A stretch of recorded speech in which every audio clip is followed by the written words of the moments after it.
encomendamos a María estas charlas que vamos a hacer en preparación para la Navidad, para este Adviento, que ella nos bendiga, que nos ayude a expresar lo que Dios quiere que expresemos y que el Espíritu Santo los ilumine y llegue a sus corazones. Ave María Purísima, sin pecado concebida. El año litúrgico, como sabemos, tiene dos tiempos fuertes, Cuaresma y Adviento. Cuaresma nos prepara para la Pascua y Adviento nos prepara para la Navidad. Adviento significa venida. Estamos preparándonos entonces para la venida del Señor. El Señor vino hace 2000 años, el Señor vendrá al fin de los tiempos como Rey victorioso a juzgarnos, pero entre medio de una venida y la otra, como dice San Bernardo, hay venidas intermedias. ¿Cuáles son estas? Lo dice el mismo santo. Es cuando el Señor viene espiritualmente manifestando la fuerza de su gracia. Muchas veces viene el Señor a nuestra vida así. Él mismo dirá en el Apocalipsis: he aquí que estoy a la puerta y llamo. Nos llama cuando nos da una gracia de conversión, cuando nos visita con el sufrimiento, cuando nos habla por medio de la palabra de Dios, de su palabra. El Señor está ahí constantemente buscándonos como la oveja perdida, o si ya nos encontró, para que seamos cada vez más buenos, más parecidos a Él. De todos modos, esta venida del Señor, que es la Navidad, que preparamos con el Adviento, es del todo particular. Y disculpen que repita algo que citaba la vez pasada en el retiro de Cuaresma, que me parece del todo importante. Todo lo que Cristo es, dice el Catecismo de la Iglesia, y todo lo que hizo y padeció por los hombres, participa de la eternidad divina y domina así todos los tiempos. Tenemos que lograr entonces esa frescura de la fe de los niños. En Navidad el Señor nace de nuevo, viene de nuevo a nosotros de una manera particularísima. No es algo que pasó hace 2000 años, no, porque Cristo es Dios y no tiene tiempo. Si es difícil entender esto, respondo con las palabras de San Agustín, que cita Pío XI en una encíclica del Sagrado Corazón, donde el Papa nos habla de que todos tenemos el deber de expiar al Sagrado Corazón por nuestros pecados. Y se pregunta el Sumo Pontífice: ¿cómo podrán estos actos de reparación consolar a Cristo, que dichosamente reina en los cielos? Y responde con el santo de Hipona: dame un corazón que ame y sentirá lo que digo. Entonces es el amor a Dios, el amor a Jesús, el que nos va a hacer tener esa contemporaneidad con Él, con su vida. El Señor viene a visitarnos, el Señor se hace hombre, el Verbo se encarna, el Eterno entra en el tiempo, el Omnipotente se reviste de debilidad. ¿Por qué? ¿Cuál es el motivo? ¿Qué busca el Señor? Él quiere elevarnos a nosotros hacia Él, quiere divinizarnos, quiere rescatarnos, quiere redimirnos. ¿Qué acto de amor más grande? Juan Pablo II dirá: ¿quién podría haber inventado un signo de amor más grande? Permanecemos extasiados ante el misterio de un Dios que se humilla para asumir nuestra condición humana. ¿Y cuál es nuestra respuesta ante este don del Señor? Como en todas las cosas, la respuesta nos la da Él mismo. O sea, el mismo Señor nos da la fuerza, la capacidad, la virtud para poder responder a esa visita de Él, a ese llamado, a ese tocar la puerta de nuestro corazón. ¿Y cuál es esa virtud, esa capacidad que nos da? Son puntualmente las virtudes teologales. Justamente virtud es eso: fuerza, capacidad, potencia. Estamos hablando de la fe, por la cual creemos a Dios y todo lo que Él nos dice. Estamos hablando de la esperanza, por la cual esperamos a Dios de Dios mismo. Y estamos hablando de la caridad, con la cual Dios nos permite amarlo con el mismo amor con el cual Él se ama. Dedicaremos entonces estas 3 charlas en este, podríamos llamar, especie de como retiro virtual para este Adviento, a estas 3 virtudes: la fe, la esperanza y la caridad. Y comenzamos por la fe. ¿Y por qué comenzamos por allí? Porque como dice Dios en la carta a los Hebreos, sin fe es imposible agradar a Dios, pues el que se acerca a Él ha de creer que existe y que recompensa a los que le buscan. Hace falta entonces, lo primero, tener fe en Dios, en que existe. Por supuesto que creemos que Dios existe, pero no siempre podemos en ese Dios existe entender cuánto implica eso para nuestra vida en concreto. Simplemente para nombrar un aspecto de esto, Dios es amor. Entonces, creemos que además de existir, es amor. Y además de ser amor, que puntualmente me ama a mí en concreto. Y además de esto, que me ama en las circunstancias particulares de mi vida. Para decirlo de otra manera, esta situación que estoy viviendo en mi vida, que quizás me cuesta, esta cruz que llevo, esta sensación de abandono, la puedo revestir con la fe de que Dios me ama y de que Él está permitiendo esto para mi bien. Puedo tener tanta fe como para decir esto es bueno porque Dios lo quiere, porque todo coopera para mi bien, como dice el mismo Dios en Romanos 8:28. A eso tenemos que apuntar. Hay 3 actitudes que uno puede tener ante una dificultad en la vida. La primera es rebelarse, quejarse, no aceptarla. La segunda es resignarse. Bueno, no me queda otra, es así. La tercera, la más perfecta, ahí tenemos que apuntar, es aceptarla. Es decir, sí, Señor, tú lo quieres, esto es lo mejor. Como decía San Francisco de Sales, la voluntad de Dios siempre, invariablemente, es adorable. Aprovechemos este Adviento entonces, este momento fuerte que nos regala la Iglesia para crecer en esa fe, para terminar de entregar al Señor toda nuestra vida. Creo, Señor, que esto es lo mejor. Para que yo crea en esto, en tu amor, tú te hiciste hombre. Creo en tu venida, creo en tu nacimiento, creo en ti. El Verbo se hace hombre por amor. Dice la Escritura, tanto amó Dios al mundo que dio a su Hijo único para que todo el que crea en Él no perezca, sino que tenga vida eterna. ¿Cuál va a ser nuestra respuesta? Si ya dijimos la fe, pero si Dios se encarna por amor, amor con amor se paga. Ya hablaremos puntualmente del amor, de la caridad, pero digamos que, para dejar claro todo esto y que nos ayude, la fe ya implica de suyo amor. Porque la fe se da junto con la confianza. No puedo creerle algo a alguien si no confío en ese alguien. Esa confianza, en latín se dice fiducia, que tiene la misma raíz que fe, fides, porque justamente son cosas que van de la mano. Ahora bien, no puede haber confianza sin amor. No puedo confiar en alguien si no amo. Por eso, al decirle al Señor, yo creo, yo te creo, le estoy diciendo, Señor, yo confío en ti, Señor, yo te amo. Si nosotros le contamos algo a alguien, a una persona querida, amada, máxime cuando es algo del corazón, algo interno, algo personal, y esa persona no nos cree, ¿qué es lo que se hiere? Se hiere el amor, se hiere la confianza. Por eso, no creerle a Dios, sea por lo que sea, por las dificultades de la vida, por nuestro orgullo, porque me cuesta creer en ciertas verdades, no es inocuo, no deja igual mi relación con Él, porque estoy fallando también en el amor, en la confianza. Nuestra fe es lo que busca el Señor en su vida. Quería la fe de los pastorcitos cuando fueron a verlo. Quería la fe de los Reyes Magos. Quiere la fe de cada uno de los que lo rodean en su vida pública. Y por eso cuando el Señor hace esos actos tan maravillosos que nos llaman la atención, que son los milagros, ¿qué está buscando el Señor cuando hace milagros? Nuestra fe. Si uno va pasando algunos milagros, se da cuenta que el Señor los hace o para suscitar la fe de quien recibe el milagro, o también para que esa fe crezca. O incluso a veces no hace el milagro si no hay fe primero.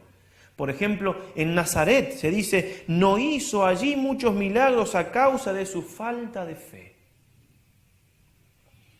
Cuando se acercan los 10 ciegos para pedirle que los cure, Jesús les pregunta, ¿creéis que puedo hacer eso? ¿Creéis? Dícenle, sí, Señor. Entonces les tocó diciendo, hágase en vosotros según vuestra fe. Pregunta primero y después aclara. Según la fe que tienen, eso va a suceder. A Jairo, uno de los jefes de la sinagoga, cuando le avisan que no valía la pena que vaya Jesús porque su hija había muerto, Jesús le dijo, no temas, solo ten fe. En la curación del paralítico, cuando bajan al paralítico por el techo, Jesús, antes de hacer el milagro, dice el Evangelio, viendo la fe de ellos. Hacía falta la fe. Cuando Pedro se comenzó a hundir en las aguas, el Señor, ¿qué le dijo? Sí, lo socorrió, pero le reprochó, hombre de poca fe, ¿por qué dudaste? O cuando estaban todos los apóstoles, antes de calmar el viento, en ese momento de miedo, el Señor les dice, ¿por qué tenéis miedo, hombres de poca fe? A la hemorroísa le dice, ánimo hija, tu fe te ha salvado. Y así podríamos seguir citando. El centurión dice, Señor, no hace falta que vengas a mi casa, yo tengo subalternos y les pido que hagan esto y lo hacen, que vayan para allí y van. El Señor se admiró de la fe del centurión y después le dijo, anda y que suceda como has creído. Y en aquella hora sanó. Lo que él había pedido se dio. Bueno, qué importante eso, la fe. La fe es la medida. Y termino con un último ejemplo. Cuando Jesús cura al hijo, cuando Jesús cura al cieguito de nacimiento, el cieguito no lo conocía a Jesús, pero Jesús le hace el milagro en orden a que tenga fe. Le preguntan primero los fariseos, ¿quién era el que te curó? Aquel hombre que llama Jesús. Le preguntan de nuevo un poco después, ¿quién era? Un profeta, va avanzando. Le preguntan de nuevo, ¿quién es? Es un hombre de Dios. Y cuando finalmente, por ser fiel a la verdad que él había visto, queda fuera de la sinagoga, Jesús lo busca y tienen este hermoso diálogo. ¿Tú crees en el Hijo del Hombre? Él respondió, ¿y quién es, Señor, para que crea en él? Jesús le dijo, lo has visto, el que está hablando contigo, ese es. Entonces el cieguito dijo, creo, Señor, y se postró ante él. Eso quería Jesús. No quería tanto que viese con los ojos del cuerpo, sino que viese con los ojos del alma por la fe. Creo, Señor, y lo adoró. Nuestra fe, tenemos que también saberlo y tenerlo en cuenta, puede existir en nosotros, pero estar muerta. Haber visto milagros en nuestra vida, de algún modo, pero después haber perdido la caridad, haber perdido la vida de la gracia.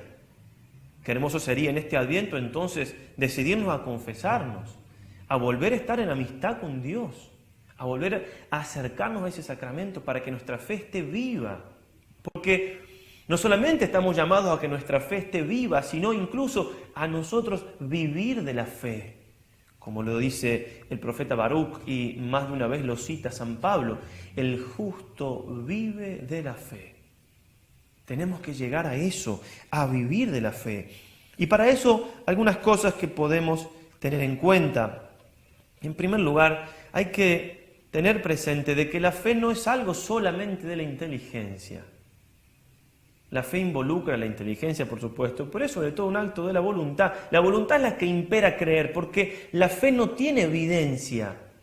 La inteligencia no puede entender las cosas de fe como entendemos que 2 más 2 es 4. La voluntad es la que impera a la inteligencia a hacer el acto del sentimiento de creer sin ver.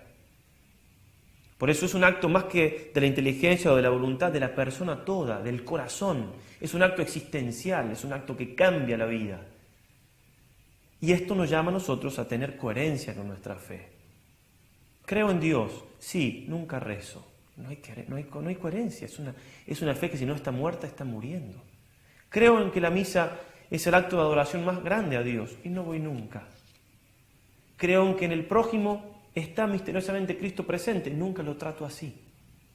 Falta coherencia, nuestra fe va perdiendo fuerza y quizás nos estamos arriesgando a perderla definitivamente, porque el que no vive como piensa, termina pensando como vive. Bueno, otra cosa más a tener presente es que la fe es una realidad viva, como decíamos. Si yo tengo un cuadro en mi casa, lo pongo, ese cuadro está ahí, puede ser que ni lo limpie, pero está, es algo estático, no hace falta que me preocupe de él.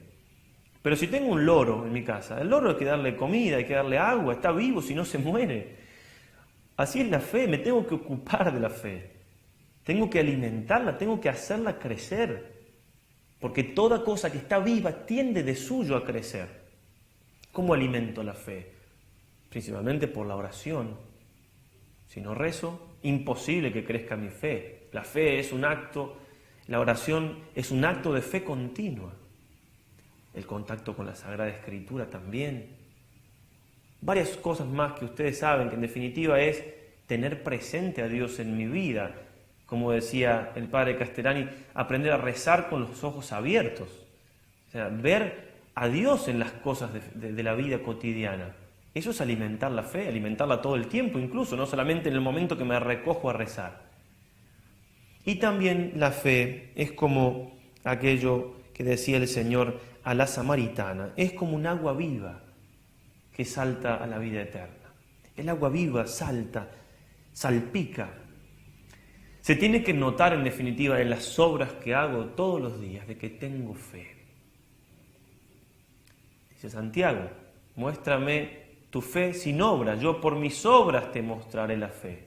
No puedo yo decir que tengo fe si mi vida es exactamente igual que la del vecino que no tiene fe. Tiene que notarse. No notarse para vanagloriarme, sino para la gloria de Dios. Como dice el Señor, para que vean vuestras buenas obras y glorifiquen al Señor. La fe tiene que ser atrayente, tiene que notarse hasta en una sonrisa. Sonrío porque creo en Dios, sonrío porque Dios existe. Tiene que notarse en el ver en el otro a Cristo. Tiene que notarse en que hago obras que no haría si no tuviese fe, como dice el cardenal Newman, el beato. Las obras de la fe son las que no haría si no tuviese fe. Puedo preguntarme entonces, llega la noche, hago el examen de conciencia, ¿qué actos hice en este día que no los hubiera hecho si no hubiese tenido fe? ¿O todo lo que hice está en el plano natural solamente? Tiene que notarse esa fe entonces. Tiene que notarse, tienen que verla los demás para dar gloria a Dios. Pero sobre todo tiene que notarse en el corazón, que es donde Dios ve, ahí en lo secreto. Esa fe es la que tiene que hacernos vivir este tiempo de Adviento como un tiempo importante. Tiene que notarse en mi vida, digo sobre todo para mi interior, que estoy en Adviento, que quiero prepararme para la venida del Señor, que quiero convertirme cada día más, que quiero hacer mejor las cosas de cada día. Cuaresma y Adviento son tiempos fuertes. Que no se nos pase el Adviento, decir, no me di cuenta, no. Que note yo, sobre todo, que estoy en un tiempo que preparo la venida del Señor. Y pongámosle a esto todo el color del amor que hay que ponerle. Cuando estoy esperando la venida de una persona, ¿cómo me preparo? ¿Cómo se prepara un país por la venida del sumo pontífice, una ciudad por la venida del presidente? ¿Cómo no me voy a preparar yo para la venida del Señor, de mi Señor, en esta Navidad? Démosle entonces a este tiempo que estamos viviendo ese toque de fe, que no sea igual mi vida, que cada día que me levanto me acuerde de que estoy en un tiempo importante, que me preparo para la venida del Señor. La Navidad, cuando somos niños, tiene todo un colorido especial, por los regalos, por las fiestas, y a veces pasa que nos vamos poniendo grandes y se pierde todo eso. Y se pierde todo eso por culpa nuestra. Está bien, algunas cosas se tienen que perder porque ya no somos niños, pero nunca tenemos que dejar de ser niños en la fe. Aquellos que son como niños es el reino de los cielos, dice el Señor. Por eso aprovechemos este Adviento para redescubrir la maravilla de un Dios que se hace hombre por mí, que por mí nace en un pesebre, que se transforma en un pequeño niño, indefenso, tierno, y que está en brazos de una madre que es también mi madre. No dejemos de invocar a María. Quizás no haya un tiempo litúrgico donde ella tenga como mayor relevancia, porque el Adviento sobre todo lo vivió ella. Un Adviento que fueron 16, 17 años. ¿Quién esperaba más al Mesías que ella? Y un Adviento sobre todo que fueron 9 meses.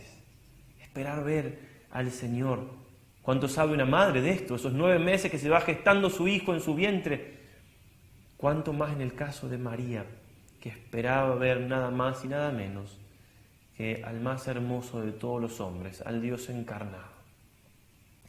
Por eso le vamos a pedir a María Santísima, nuestra Madre, nuestra mamá, que nos dé la gracia de vivir este Adviento quizás como si fuera el último. ¿Será el último? No lo sé. Y si es el último, ¿cómo me gustaría haberlo vivido? Así entonces vivámoslo. Pidámosle a ella. Sabemos que somos débiles, que nos cuestan las cosas espirituales. Sabemos que tropezamos, que nos resbalamos. Pero sabemos que tenemos una madre a nuestro lado que nos cuida, que nos protege, que nos levanta, que nos acaricia, que nos consuela. A ella entonces le vamos a pedir que nos dé muchos frutos en este Adviento y que esta Navidad no sea una más. Que nos pueda pasar así quizás como le pasó a Santa Teresita del Niño Jesús, que en una misa de gallo, en una Navidad, recibió una gracia especialísima. Ella dice: hace 10 años que vengo pidiendo esto, y Dios se conformó solamente con mi buena voluntad que nunca me faltó. Y Dios me dio la gracia de salir totalmente de mí misma, de morir totalmente a mi amor propio, en esa misa de gallo. Y desde ahí entonces fui feliz, dice ella. ¿Por qué Dios no nos puede regalar a nosotros una gracia tan grande? No le pongamos obstáculos, no le pongamos peros a Dios. Confiemos en Él y que sea como Él nos dice, que se haga en nosotros de acuerdo a nuestra fe. Y si no nos preparamos a su venida, si no lo esperamos al Señor, si no lo reconocemos viniendo a nuestro corazón, viniendo en esta Navidad, ¿qué le pasará al Señor? Al Señor le pasará igual que le pasó cuando vio a Jerusalén y reconoció que no lo aceptaba. Dice el Evangelio que Jesús lloró. ¿Y por qué lloró? Porque no reconocieron el tiempo de la visita de Dios. Cuando llora Jesús, llora María. No hagamos llorar a Jesús y a María. Reconozcamos la visita del Señor. Pidámosle a ellos, nos ayuden a prepararnos y seamos nosotros entonces coherentes con nuestra fe. Una fe viva, una fe que se muestre en las obras, una fe que sea confianza total en Dios, en su amor. Una fe en definitiva que nos mantenga firmes hasta el último momento, como hizo San Eusebio de Vercelli, que cuando murió por la fe mojó con su dedo la sangre misma de él que había vertido y escribió en el piso: creo. Que el Señor nos mantenga, a pesar de nuestras debilidades, con esa firmeza hasta el último minuto. Es algo que encomendamos a nuestra Madre, Nuestra Señora del Adviento.